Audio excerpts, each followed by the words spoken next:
You might have heard this billionaire's name, but who is Mark Cuban and how did he make his money? It's possible you know him as one of the sharks on the hit show Shark Tank, but Cuban is more than just a TV personality. He's also the owner of the Dallas Mavericks and a successful investor. In fact, Cuban's companies are so successful that he made his first million in 1990 after selling his business to CompuServe and then earned a $5.9 billion paycheck after he sold his online streaming audio service to Yahoo in 1999. Cuban knows how to be rich and successful, and he isn't afraid to share his insight. Check out Mark Cuban's advice so you can learn how to budget money and think like a billionaire. Be a little bit of a risk taker. Talk to any self-made millionaires or billionaires and they might preach the importance of taking calculated risks. Sometimes risks and rewards go hand in hand, as Cuban pointed out in a 2017 interview with Money magazine while discussing the value of investing your savings. He explained that it's possible to save $1 million, but only if you're disciplined and take risks. Many who achieve higher levels of financial success aren't afraid to invest for the betterment of their future, whether they're investing in the market, a business, or their education. Cuban knows how to be rich and successful, and he isn't afraid to share his insight. Check out Mark Cuban's advice so you can learn how to budget money and think like a billionaire. Be a little bit of a risk taker. Talk to any self-made millionaires or billionaires and they might preach the importance of taking calculated risks. Sometimes risks and rewards go hand in hand, as Cuban pointed out in a 2017 interview with Money magazine while discussing the value of investing your savings. He explained that it's possible to save $1 million, but only if you're disciplined and take risks. Many who achieve higher levels of financial success aren't afraid to invest for the betterment of their future, whether they're investing in the market, a business, or their education. But invest only up to 10% in risky investments. If you do take risks in the investment realm, limit the amount you contribute. If you're a true adventurer and you really want to throw the Hail Mary, you might take 10% and put it in Bitcoin or Ethereum, but if you do that, you've got to pretend you've already lost your money. It's like collecting art, baseball cards. Choose something's worth what somebody else would pay for it. I'd limit risky investments to 10%. Put it in the bank. Cuban offered this general investing advice and then followed the statement by saying, "The idiots that tell you to put your money in the market because eventually it will go up need to tell you that because they are trying to sell you something." The stock market is probably the worst investment vehicle out there. Although some investors believe the stock market is the ticket to wealth, others believe the market is too risky and volatile. Your stock can be profitable one day, yet it only takes one downturn to lose it all. Rather than put all your eggs in the stock market, Cuban encourages keeping some money in a savings account for a rainy day so you're protected if something goes wrong. In his own words, buy and hold is a sucker's game. Those who put their money in CDs sleep well at night and definitely have more money today than they did yesterday. Save 6 months of income. Aim to have 6 months worth of income saved in that bank account. If you don't like your job at some point, or you get fired, or you have to move, or something goes wrong, you're going to need at least 6 months' income. Find a way to invest inexpensively in the market. If you want to dabble in the market, Cuban advises doing so safely to minimize your risk. In his conversation with Money, he suggested investing in a low-cost mutual fund. These are investments that let you pool your assets with the assets of other investors, which provides a cheaper way to diversify your portfolio. As Cuban puts it, if you can find a way to invest inexpensively in the market, you can start to build your net worth. If you don't fully understand the risks of an investment you're considering, it's okay to do nothing. Although investing can build your net worth and put you on the path toward financial freedom, there's no guarantee that an investment strategy will pay off.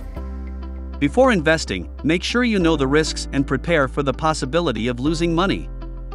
If you have doubts or if there's too much uncertainty surrounding an investment, there's nothing wrong with holding onto your cash until the right opportunity comes along. Don't let fear be a roadblock. Cuban shared this statement in his book, How to Win at the Sport of Business: "If I can do it, you can do it." Fear is a natural feeling, but it's also one of the worst enemies to success. If you want to get ahead, get out of your own way and stop hiding behind fear. It keeps you stuck in the same place and stifles growth. If investing is new to you, fear and apprehension are normal. Rather than let it hold you back, educate yourself on different investment strategies to build your confidence when you are ready. Start with cheaper, safer investments. Be a smart shopper. There's a definite connection between being a smart shopper and a savvy investor.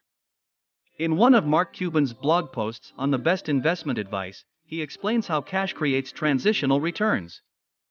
He encourages analyzing how much you spend over the course of a year and then suggested taking advantage of cash, quantity, and discounts to get a better return on your money. In other words, it's best to buy in bulk.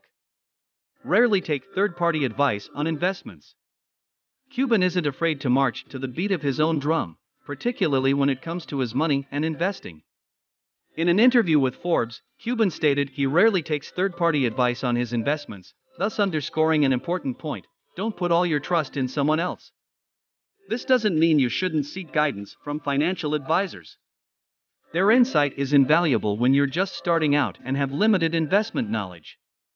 At the same time, don't give someone complete control over where your money goes. Learn the ins and outs of investing for yourself so you can have a say in how you invest your money. If you're just starting out, pick up a book to start learning. Go to the cheapest school possible for your freshman and maybe sophomore classes. College can be an excellent investment in your future and provide the skills and knowledge you need to improve your financial outlook, but acquiring said knowledge isn't without costs. Cuban offers a cheaper approach: enroll in a local or community college for the first couple of years of your undergraduate education. Some might argue for the benefits of attending a prestigious school, but Cuban encourages young people to go to a school they can actually afford. Have disciplined spending. Cuban knows a thing or two about being disciplined and living frugally. After college, he moved into a house with 5 roommates, lived off macaroni and cheese, and drove an older vehicle. Rather than invest in expensive belongings, he invested in himself and his future goals. Likewise, a frugal mindset can propel you toward your goals. If you make money and build a nest egg, you'll have the resources needed to make smart investments. Live beneath your means and reduce spending to help build your savings. Consider driving an older car, buying second-hand goods, living with your parents a little longer, or getting a roommate to lower housing expenses. Pay off credit cards after 30 days, or don't use them at all.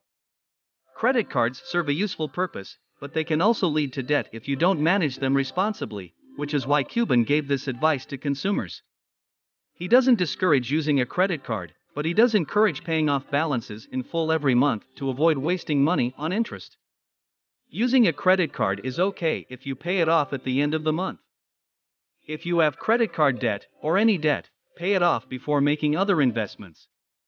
The best investment you can make is paying off your credit cards, paying off whatever debt you have. If you have a student loan with a 7% interest rate, if you pay off that loan, you're making 7%, that's your immediate return, which is a lot safer than picking a stock, or trying to pick real estate, or whatever it may be. Negotiate using cash. Cuban has long preached that cash is king. Having cash available can ultimately save you money. Negotiating with cash is a far better way to get a return on your investment. Books are always a good investment. Although Cuban is an advocate of living cheaply and saving as much as possible, he believes that a good book is the one thing that's always worth the money. I used to love to walk through bookstores when there were bookstores everywhere, and if there was something that caught my eye, and I thought it could give me one idea, to spend $30 to get one idea that could help propel me, make my businesses better, it was a bargain. One book that got Cuban all fired up is The Only Investment Guide You'll Ever Need by Andrew Tobias, he said. I'll read hours every day because all it takes is one little thing to propel you to the next level. Keep your money to yourself. Cuban doesn't seem to believe the old adage, sharing is caring. In an interview with the Dallas Morning News, he advised potential lottery winners to think twice before lending money to anyone. His advice is applicable to anyone who comes across a financial windfall. Tell all your friends and relatives no, Cuban said. They will ask. Tell them no. If you are close to them, you already know who needs help and what they need. Feel free to help some, but talk to your accountant before you do anything. And remember this, no one needs $1 million for anything. No one needs $100,000 for anything. Anyone who asks is not your friend. Don't make rash money moves based on market fluctuations. The coronavirus pandemic has wreaked havoc on the markets, but Cuban said that this is not a time to panic. Remember, the market is where it was less than a year ago.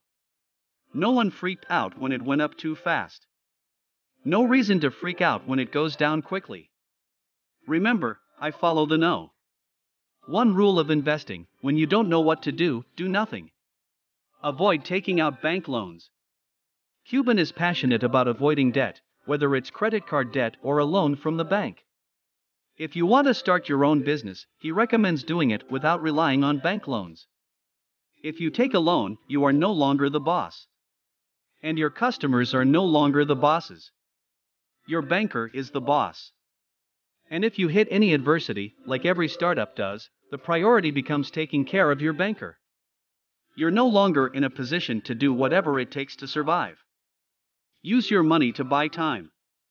I value my time a lot more than my next dollar. That's why he doesn't mind spending his money on things that buy time, which for him meant buying a private jet, but for the average person, this can mean paying extra for little conveniences such as pre-chopped vegetables or hiring a cleaning service so you have more time to spend with family. I can make things happen more quickly by paying a little bit more, he said. And that's important, because time is the one asset you can't own, buy, or get back.